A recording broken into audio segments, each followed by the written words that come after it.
নারী ও মানুষ, নর ও মানুষ, সৃষ্টি মহান স্রষ্টার।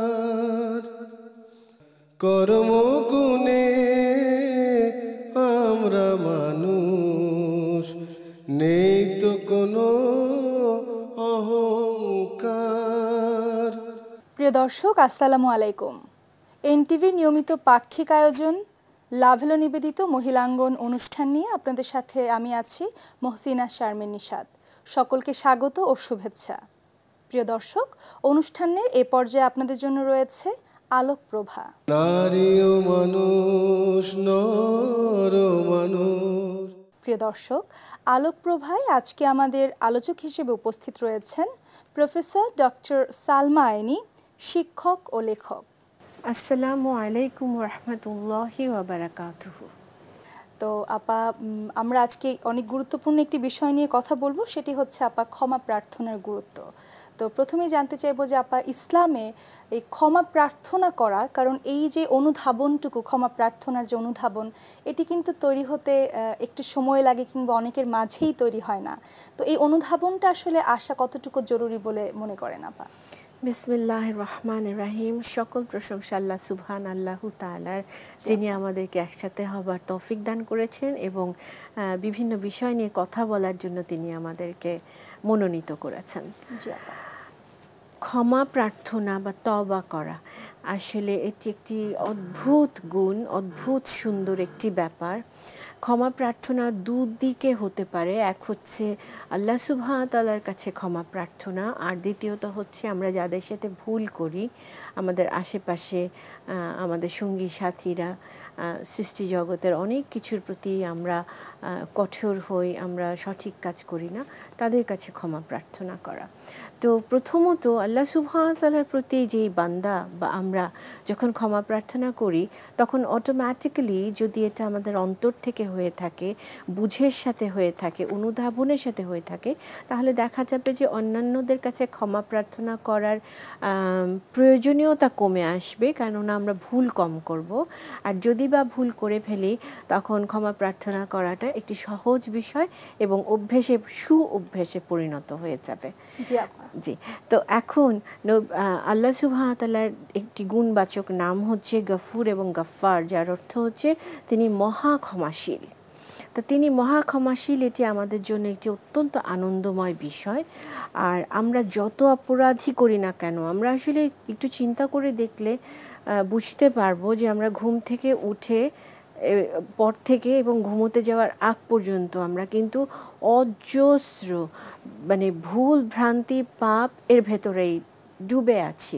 এটি অস্বীকার করার আমাদের কোনো উপায় নেই। আমরা এটাকে রিফিউজালের দিকে নিতে পারি যে না, আমার কোনো ভুল নাই, কিন্তু আমার অন্তর খুব ভালোভাবেই জানে যে আমি what M I exactly doing, আমি সঠিক করছি না বেঠিক করছি, এটা কিন্তু আমার মন খুব ভালো করে জানে। এবং আল্লাহ তাআলা কিন্তু অন্তর্যামী, আল্লাহ তাআলা তো অন্তর্যামী, সেখানেই তো সবচেয়ে কি বলবো, আনন্দের বিষয় এবং ভয়ের বিষয় দুটোই। একজন মুমিনের জন্য এটি আনন্দের বিষয়, একজন যিনি মুমিন নন, যিনি ভুল কাজে ডুবে আছেন, তার জন্য এটি ভয়ের বিষয় হওয়া উচিত। তো আল্লাহ সুবহানাহু ওয়া তাআলা আমরা যতই অপরাধ করি না কেন, যিনি মহামহিম, ক্ষমতার আধার, সমস্ত শক্তিময়, তিনি সবচেয়ে বড় সত্তা, তার কাছে যে দয়া এবং ক্ষমার যে ভাণ্ডার রয়েছে, সেটি অফুরানার বান্দা যদি অনুনয় বিনয় করে, কান্নাকাটি করে, দুঃখ করে, অপরাধবোধ স্বীকার করে তার কাছে ক্ষমা প্রার্থনা করে, তিনি এতটাই গাফুর আর রহিম যে তিনি তাকে ক্ষমা করে দিতে ভালোবাসেন। এটি তার একটি দায়িত্বে তিনি পরিণত করে নেন। তিনি যে শুধু ক্ষমা করেন তাই না, তিনি যে তওবা কবুল করেন তাই না, তিনি তওবাকারীর জন্য আবার প্রভূত পুরস্কারের প্রতিশ্রুতি দিয়েছেন। মাফ করে দিলেন শুধু তাই না, তিনি আবার পুরস্কার সাজিয়ে রেখেছেন তওবাকারীর জন্য। আল্লাহ তাআলা নিজেই বলেন, নিশ্চয়ই তিনি আল্লাহ ক্ষমাশীল, পরম ক্ষমাপরায়ণ, নিশ্চয়ই আল্লাহ মার্জনাকারী, ক্ষমাশীল। সূরা হজ আয়াত 60 আমরা এটি পাই। আমাদের জন্য এটা কত বড় সুখবর যে আমরা যদি সমুদ্রের ফেনারাশির মতো আমরা পাপ করে থাকি, তিনি বলেছেন যে যে কিনা চোখের পানি ফেলে আমার কাছে কান্নাকাটি করলো, সে আমার কাছে মাফ চাইলো, আমি তাকে ক্ষমা করে দিব। আরও আমরা পেয়েছি সূরা হুদ আয়াত 11-তে আমরা পেয়েছি, ধৈর্য ধারণকারীর প্রতি পুরস্কারের ঘোষণা দিয়ে বলেন, যারা ধৈর্য ধারণ করেছে ও সৎ কার্য করেছে তাদের জন্য রয়েছে ক্ষমা ও মহা পুরস্কার। ধৈর্য এবং সৎ কাজ এ দুটি ওতপ্রোতভাবে জড়িত। আমাদেরকে ধৈর্য ধারণ, সবর করা একটি মহৎ গুণ, এবং সেই সাথে হচ্ছে একাধারে ধৈর্য ধারণ করা এবং সেই সাথে ভালো কাজ চালিয়ে যাওয়া। কখনোই ভালো কাজ করা থেকে পিছিয়ে না যাওয়া হচ্ছে ক্ষমা প্রাপ্তির একটি সুবর্ণ সুযোগ। জি আপা। এখন এখানে বলা দরকার যে নবী সাল্লাল্লাহু আলাইহি ওয়াসাল্লাম বলেছেন, তোমাদের কেউ মরুভূমিতে হারিয়ে যাওয়া উট খুঁজে পেয়ে যতটা খুশি হয়, আল্লাহ তাআলা বান্দার তওবায় তার চেয়ে অনেক বেশি খুশি হন। তাহলে কি আসলে আমাদের আল্লাহ সুবহানাহু ওয়া তাআলাকে খুশি করার পদ্ধতি খুবই সহজ। জি আপা। শুধু আমাদেরকে মাফ চাইতে হবে। তারপর আরও একটি আমি আরেকটি আয়াত এখানে উল্লেখ করতে চাইছি, সূরা জুমার থেকে আয়াত 53। গুনার বোঝা ভারী করতে করতে আমরা তো কত জুলুম করে ফেলি, তাই না? মানে এক এক সময় মনে হয় না যে আমার এত ভুল, এত পাপ, আমি কিভাবে মাফ পাবো? মানে নিজের আত্মার উপরে যে জুলুম আমরা করে ফেলি, তখন আল্লাহ সুবহানাহু ওয়া তাআলা কি বলেন? হে নবী, আপনি বলুন, হে আমার বান্দারা, যারা নিজেদের উপর জুলুম করেছো, তোমরা আল্লাহ তাআলার রহমত থেকে নিরাশ হয়েও না। নিশ্চয়ই আল্লাহ তাআলা সব গুনাহ ক্ষমা করে দেন। সুবহানাল্লাহ, সুবহানাল্লাহ। মানে তিনি রহমানুর রহিম, আমাকে যিনি তৈরি করেছেন, তিনি যদি আমাকে এই কথাটা বলেন যে তুমি নিরাশ হয়েও না রহমত থেকে, তাহলে তো আসলে আমাদের নিরাশ হওয়ার কোনো উপায় নাই। আমাদের মাফ চাইতে হবে, আমরা কাজ করতে থাকবো, এই হচ্ছে ব্যাপার। আপা, আমরা দেখি যে এই ভুল করা এটি কিন্তু মানুষের সহজাত প্রবৃত্তি, কিন্তু যিনি মুমিন মুসলমান তিনি কিন্তু ভুল করার পরে তার মধ্যে একটি দায়িত্ববোধ, একটি বিবেকবোধ এবং যে পরকারের যে বিচার এবং তাকওয়া, এটি কিন্তু আসলে সেই ভুল থেকে তাকে সরিয়ে নিয়ে আসবে। আপা, এই জায়গা থেকে জানতে চাইবো যে এই বারবার ভুল করা মানুষগুলো আসলে তওবা করার পদ্ধতিটি কেমন হওয়া উচিত? পদ্ধতি আসলে খুব সহজ। আপনি যেটি বললেন যে মানুষ সহজাতভাবেই ভুল করবে, আমরা ভুল করব, আমরা ভুল করব, কিন্তু এখন ওই যে বললেন তাকওয়া, আল্লাহ ভিত্তি, যে আমার ভিতরে ভুল করতে করতে এমন অবস্থায় না পৌঁছে যাই যে আমার ভয় চলে যায়, যে এটি হচ্ছে ভয়াবহ ব্যাপার, যে আমি অন্যায় করতে করতে, পাপ করতে করতে পাপকে আর পাপই মনে করছি না, এটি হচ্ছে ভয়াবহ। কিন্তু আমি পাপ করছি এবং আমি ভীত হচ্ছি, আমি আমার অন্তর কেঁপে যাচ্ছে, আমি কান্নাকাটি শুরু করে দিচ্ছি, সেটা নিভৃতে হোক আর যেভাবেই হোক, আমি পেরেশানির মধ্যে পড়ে যাচ্ছি ভুল করার পর, এটি হচ্ছে গিয়ে আল্লাহ তাআলা পছন্দ করেন। কাজেই সেই পদ্ধতি খুব সহজ এটা, কারণ তওবা শব্দের অর্থ হচ্ছে ফিরে আসা, প্রত্যাবর্তন করা, মানে আমি আল্লাহ তাআলার কাছে ফিরে আসতে চাই। আমি যতক্ষণ এটা করতে থাকবো, আমি যতক্ষণ অনুতাপ বোধ করব, ততক্ষণ আল্লাহ সুবহানাহু ওয়া তাআলা আমাকে মাফ করে দিবেন। এবং আমরা জানি যে পরিষ্কারভাবে বলা আছে যে মৃত্যুর আগ পর্যন্ত, মৃত্যু যন্ত্রণা শুরু হওয়ার আগ পর্যন্ত যে কিনা তার পাপের জন্য ক্ষমা প্রার্থনা করলো, আল্লাহ সুবহানাহু ওয়া তাআলা তাকে মাফ করে দিবেন। তো পদ্ধতি হচ্ছে একেবারেই সহজ। আর হচ্ছে আমি যে ভুলগুলো করেছি আমি এটা করব না, দৃঢ় প্রতিজ্ঞ হয়ে সেটাকে ছেড়ে দেওয়া, আল্লাহর সন্তুষ্টির জন্য, আল্লাহ তাআলার ভালোবাসার জন্য। আমি এটি যত সমাজের চাপ হোক, আমাকে কে কি বলবে, আমি এইভাবে চলছি, আমি যদি এখন অন্যরকম চলা শুরু করি, আমাকে সবাই মানে লজ্জা দিবে, এই করবে, ওই করবে, আমি একটা জীবন ব্যবস্থায় পরিচালিত করছি, আমার একটি লাইফস্টাইল আছে, এখন আমার আল্লাহর পথে চলতে গেলে সব কিছু দেখা যাচ্ছে আপসাইড ডাউন করে ফেলতে হচ্ছে, তাহলে কি আমি আপসাইড ডাউন করবো না? করব। আমি আল্লাহ সুবহানাহু ওয়া তাআলার কাছে সাহায্য চাইবো, দৃঢ় পদক্ষেপ রাখবো। আপনি যখন প্রতিজ্ঞা দৃঢ়ভাবে আমরা করতে পারবো, আল্লাহ সাহায্য দেওয়ার জন্য তো তিনি প্রস্তুত, কিন্তু বলেছেন আমি তোমাকে সাহায্য করব। আর হচ্ছে যে আমরা দুশ্চিন্তা করব না, মানে বেশি বেশি করে যে আমার সব ভুল হয়েছে এখন আর উপায় নাই, এটা কিন্তু শয়তানের প্ররোচনা। সে সবসময় বলে তোমার এত ভুল, তুমি কোথা থেকে মাফ পাবে না, কাজে তুমি ভুল করতে থাকো, তোমার মানে পরজীবন তো তোমার গেছে, তো এই জীবনে তুমি অন্তত আনন্দ পেয়ে নাও, এটা বড় ধরনের ওয়াসওয়াসা। তো আল্লাহ সুবহানাহু ওয়া তাআলা সেটাও বলেছেন যে দুশ্চিন্তা করো না, তুমি সঠিক পথে চলে আসো। তো এখানে কিভাবে আমরা তাহলে তওবা করতে পারি? সূরাতে আছে অনেক, সূরাতে অনেক কথা আছে, তার মধ্যে যেমন একটি হচ্ছে আল্লাহর নিকট অতি ঘন ঘন ক্ষমা প্রার্থনা করব এবং তাহলে আমরা সেই কাজের ফল পাবো। কি কাজ? ক্ষমা প্রার্থনা কি কি পাবো? আমরা মনের শান্তি পাবো, মন শান্ত হয়ে আসবে। হালাল রিজিক হবে, ধার্মিক সন্তান সন্ততি হবে, প্রচুর বৃষ্টিপাত হবে। বৃষ্টিপাতের জন্য আমরা কিন্তু জানি যে এটি একটি দুশ্চিন্তার বিষয় যখন চারিদিকে খরা হয়ে যায়। তো এই বিষয়গুলো আল্লাহ তাআলা আমাদেরকে দান করবেন। আর নবী সাল্লাল্লাহু আলাইহি ওয়াসাল্লাম বলেন, যে ব্যক্তি প্রায়ই ইস্তিগফার করে আল্লাহ তার প্রতিটি দুশ্চিন্তাকে স্বস্তিজনক করে দেন এবং প্রতিটি সমস্যা থেকে তাকে উদ্ধার করেন। যেহেতু এটা তিনি বলেছেন, কাজে এটি সত্য, আমাদেরকে মনে রাখতে হবে। আর সাইদুল ইস্তেগফার নামে একটি প্রসিদ্ধ দোয়া রয়েছে, সেটি আমরা একটু জেনে নেই। সেখানে আল্লাহ আমাদেরকে এভাবে বলতে বলা হয়েছে, হে আল্লাহ, আপনি আমার প্রভু, আপনি ছাড়া কোনো ইলাহ নেই এবং আমি আপনার বান্দা। আমি যথাসম্ভব আপনার অঙ্গীকার ও প্রতিশ্রুতির উপর আছি। আমি যে মন্দ কাজ করেছি তার জন্য আমি আপনার নিকট আশ্রয় প্রার্থনা করি। আপনি আমার প্রতি যে অনুগ্রহ দান করেছেন তা আমি আপনার নিকট স্বীকার করছি এবং আমার পাপের কথাও স্বীকার করছি। সুতরাং আপনি আমাকে ক্ষমা করে দিন, কেননা আপনি ছাড়া আর কেউ পাপ মার্জনা করতে পারেন না। এটি হচ্ছে একদম আমাদের একটি, কি বলবো, ইটস আ প্রেসক্রিপশন। এটা আমরা যদি প্রতি অন্তত পাঁচবার নামাজের পরে পড়তে পারি, এটি এত সুন্দর গুছানো একটি দোয়া যেন এটার সব কিছুকে পরিব্যাপ্ত করে আছে এই দোয়া। তাহলে আমাদের কাজ হচ্ছে আল্লাহ তাআলাকে আমরা মনে করব, তিনি আমাদেরকে মনে করবেন। এটি তার অবশ্যই এটি তার প্রতিশ্রুতি আমাদের প্রতি। আরেকটা জিনিস মনে রাখা খুব, এবং আপা জানি যে এটি এত সুন্দর একটি বিষয় আলোচনা করবার জন্য এই বিষয়ে কথা বলবার মতো আপা অনেক কিছু রয়েছে, কিন্তু আমরা সময় স্বল্পতার জন্য আপা এখানেই শেষ করতে চাচ্ছি। আমি শুধু একটি কথা দিয়ে শেষ করি, সেটি হচ্ছে নিরাশ না হয়ে আল্লাহ তাআলার কাছে আমরা ক্ষমা প্রার্থনা করব। কারোর প্রতি যদি আমরা অন্যায় করে ফেলি, কোনো ব্যক্তির প্রতি, কোনো প্রাণীর প্রতি, আমরা যদি একজন মানুষের প্রতি অন্যায় করি, আমরা সাথে সাথে তার কাছে তার বংশ পরিচয় কি, সে আমার চেয়ে উঁচু না নিচু, এগুলো আমার দেখার দরকার নেই। আমরা তার হাত দুটো ধরে বলতেই পারি যে তুমি আমার কাজে কষ্ট পেয়ে থাকলে, কথায় কষ্ট পেয়ে থাকলে তুমি আমাকে মাফ করে দাও। এটা আমাদের আখিরাতের জন্য অনেক বড় পাথেয় হবে। মহান আল্লাহ তাআলা আপা এগুলো বুঝবার তৌফিক আমাদেরকে দান করুন। এবং এত সুন্দর আলোচনার জন্য আপা আপনাকে অসংখ্য ধন্যবাদ। আলহামদুলিল্লাহ রাব্বিল আলামিন। নারী ও মানুষ, নর ও মানুষ। প্রিয় দর্শক, আজকে স্টুডিওতে আলোচক হিসেবে উপস্থিত আছেন doctor Afroza Bulbul, director research and publication, international open university, the Gambia. আসসালামু আলাইকুম ওয়া রাহমাতুল্লাহি ওয়া বারাকাতুহু। আপা, আমরা যে বর্তমান পরিস্থিতির দিকে যদি তাকাই, আমরা জানি যে আপা করোনার যে সংক্রমণ, অনেক রোগীর সংখ্যা বেড়ে গিয়েছে এবং এছাড়াও আপা যে রোগীর যে সংখ্যা কিন্তু আসলে অনেক বেশি রয়েছে। তো এই জায়গা থেকে আজকে আমাদের আলোচনার বিষয় হলো আপা যে রোগীর সেবা।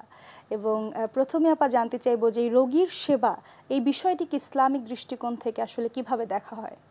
ইসলাম যেহেতু আমাদের পূর্ণাঙ্গ জীবন ব্যবস্থা, মানুষের জীবনের একটা খুব রিলেটেড পার্ট, রিলেভেন্ট পার্ট হচ্ছে যে সে কখনো না কখনো অসুস্থ হবে, বা তার পরিবারে কেউ অসুস্থ হবে, তার আত্মীয়দের মধ্যে কেউ অসুস্থ হবে, প্রতিবেশীদের মধ্যে অসুস্থ হবে।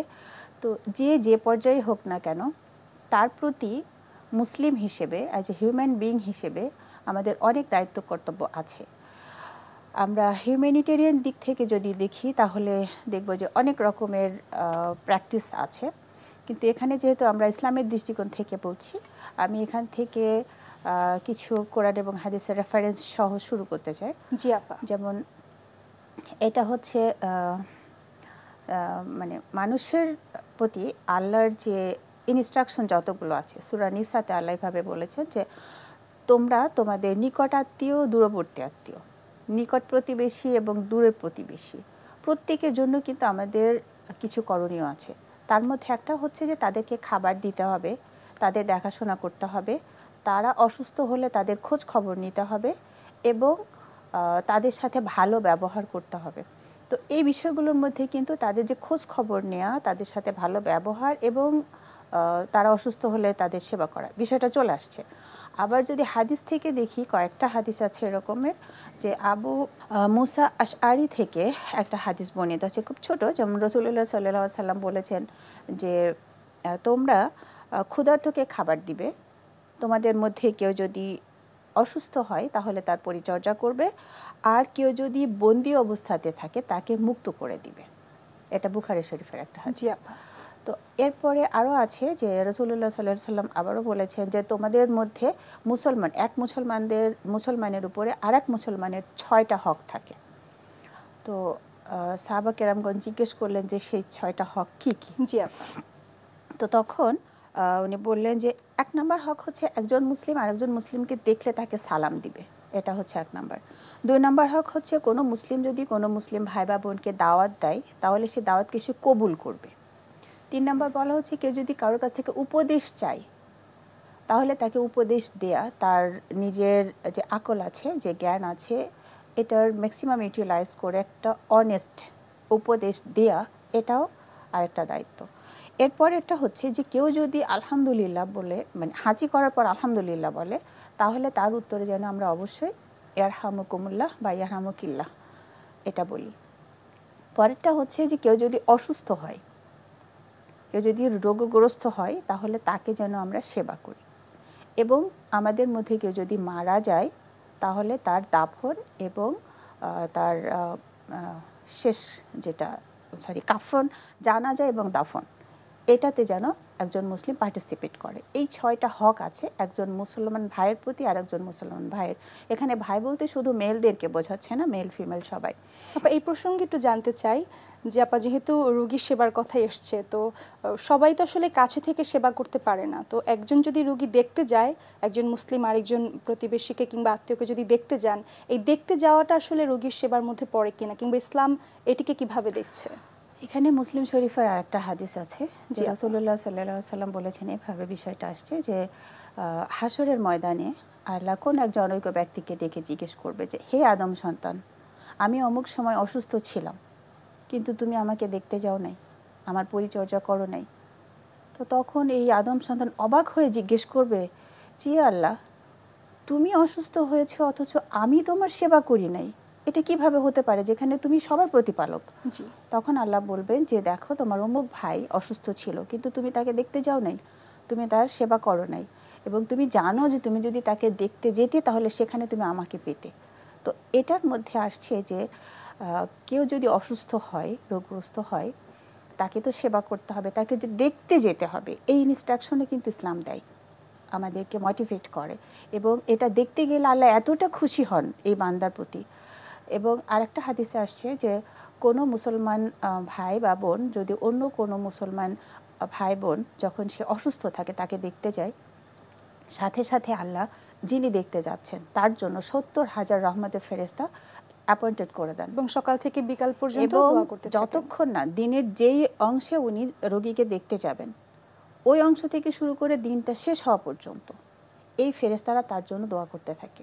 কেউ যদি সন্ধ্যার দিকে দেখতে যায় তাহলে এই রাত শেষ না হওয়া পর্যন্ত এই ফেরেশতার দল তার জন্য দোয়া করতে থাকে। জি আপা। আপা এই যে সাম্প্রতিক সময়ে কিন্তু আমরা দেখতে পাই যে আমরা বুঝতেও পারি যে অনেক সময় কিন্তু সব রোগীকে দেখতে যাওয়া উচিত নয়, বা সব রোগের ক্ষেত্রে আসলে দেখা করা উচিত নয়। এই বিষয়টির ব্যাখ্যা আসলে ইসলামে কিভাবে রয়েছে? এইটা একটা ভালো কথা বলেছেন। বর্তমান সময় যখন কোভিড-19 মহামারী আকারে সারা পৃথিবীতে, জি আপা, মানুষের লাইফকে একেবারে স্বাভাবিকের কাছাকাছিও যেতে দিচ্ছে না, এমন একটা অবস্থা। তো এখানে রাসূলুল্লাহ সাল্লাল্লাহু আলাইহি ওয়াসাল্লাম থেকে একটা হাদিস আসছে যে তোমাদের মধ্যে যে কেউ অসুস্থ হবে তোমরা অবশ্যই তাকে দেখতে যাবে, কিন্তু যদি এটা এমন রোগ হয় যেটা সংক্রমিত হতে পারে একজন থেকে আরেকজনে, জি আপা, এবং সেটা যদি মহামারী আকারে দেখা দেয়, সেই সময় হয়েছিল প্লেগ একটা রোগ হয়েছিল যেটা খুবই ছোঁয়াচে ছিল, যে একজন আরেকজনের কাছে গেলে হবে, অথবা কলেরা এরকমও যদি হয় যে জার্মসগুলো খুব দ্রুত স্প্রেড করে মানুষ থেকে মানুষে। তো তখন ইনস্ট্রাকশন হচ্ছে এটা, যারা তার কাছে থাকবে তারা তার সেবা করবেন, এবং এই এলাকার মানুষ অন্য এলাকায় যাবে না, এবং অন্য জায়গা থেকে মানুষ এখানে আসবে না, তাতে করে সংক্রমণের হারটাকে রোধ করা সম্ভব হবে।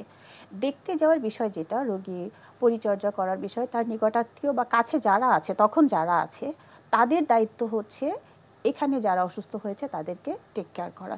এমন না যে আরেকজন দূরের থেকে আসবেন তারপরে তিনি এসে তার সেবা করবেন, যেখানে এই শঙ্কা রয়ে গেল যে কেউ যদি বাইরে থেকে আসে তাহলে সেও সংক্রমিত হতে পারে।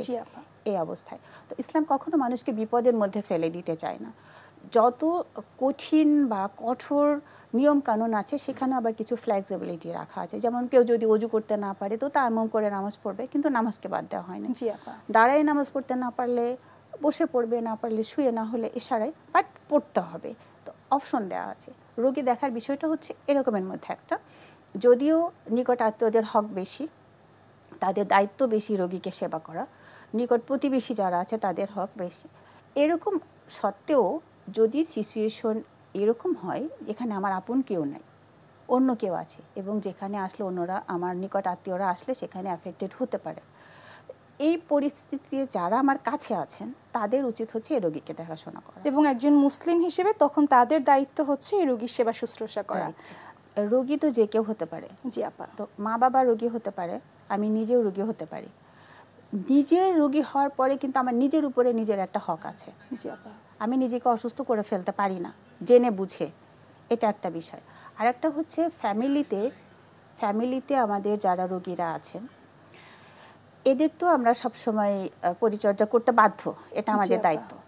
যারা একটু দূরে, যাদেরকে আমরা দেখতে যাব, সাধ্য মতো আমাদের যতটুকু এবিলিটি আছে, এটা ইসলাম আমাদেরকে এনকারেজ করে, আমাদের রিলিজিয়ন, যে তোমাদের সাধ্য মতো কিছু তাদেরকে দেবে। এটা হতে পারে কিছু ফুড আইটেম আমরা নিতে পারি যেটা তাদের পুষ্টির অভাবটা যদি থাকে সেটা পূরণ করবে। যদি তার ফাইন্যান্সিয়াল প্রবলেম থাকে, যখন আমরা দেখতে যাব তখন তাকে কিছু ফাইন্যান্স দিয়ে আসবো, এমন ওয়েতে দিব যাতে করে সে মানে নিজেকে হেও মনে করবে না বা ছোট মনে করবে না, অথচ এটা তার উপকারে আসবে এরকমের। আর যদি কেউ মারাই যায়, এই বাড়িতে খাবার পৌঁছে দেওয়ার দায়িত্ব হচ্ছে প্রতিবেশীদের। ইসলাম যেহেতু একটি পূর্ণাঙ্গ জীবন ব্যবস্থা এবং এখানে কিন্তু স্পষ্ট করে বলা হয়েছে রোগীর সেবা হচ্ছে একটি উত্তম ইবাদত, তো সেই জায়গা থেকে আপা আমরা আশা করি আপনার আলোচনার মাধ্যমে আমাদের যারা দর্শক আছেন আজকে অনুষ্ঠানটি দেখছেন সবাই অনেকখানি বুঝতে পেরেছেন এবং এই উত্তম যে ইবাদত এটি সবাই পালন করবার চেষ্টা করবে ইসলামিক বিধিনিষেধগুলো মেনে। আপনাকে ধন্যবাদ আপা এত চমৎকার আলোচনার জন্য। আপনাকেও ধন্যবাদ। প্রিয় দর্শক, আপনারা দেখছেন লাভেলো নিবেদিত মহিলাঙ্গন অনুষ্ঠানটি, আর আমরা এখন একেবারেই শেষ পর্যায়ে চলে এসেছি। প্রিয় দর্শক, আপনারা পৃথিবীর যে প্রান্তেই আছেন না কেন আপনারা আমাদের এনটিভির ওয়েবসাইটটি ভিজিট করতে পারেন আমাদের অনুষ্ঠানটি আরেকবার দেখবার জন্য, এবং ওয়েবসাইটটি হলো www.ntvbd.com। আর এছাড়াও আপনারা অবশ্যই চোখ রাখতে পারেন এনটিভির ইউটিউব চ্যানেল এবং ভেরিফাইড ফেসবুক পেজটিতে। প্রিয় দর্শক, এছাড়াও আপনারা আপনাদের মূল্যবান মতামত, অভিমত এবং পরামর্শ জানিয়ে আমাদেরকে চিঠি লিখতে পারেন এই ঠিকানায়। পরিচালক মহিলাঙ্গন, এনটিভি, বিএসইসি ভবন, 7ম তলা, 102 কাজী নজরুল ইসলাম এভিনিউ, কারওয়ান বাজার, ঢাকা 1215। সকলে সুস্থ থাকুন, সুন্দর থাকুন। আসসালামু আলাইকুম। সৃষ্টি মহান স্রষ্টার কর্মগুণে আমরা মানুষ, নেই তো কোনো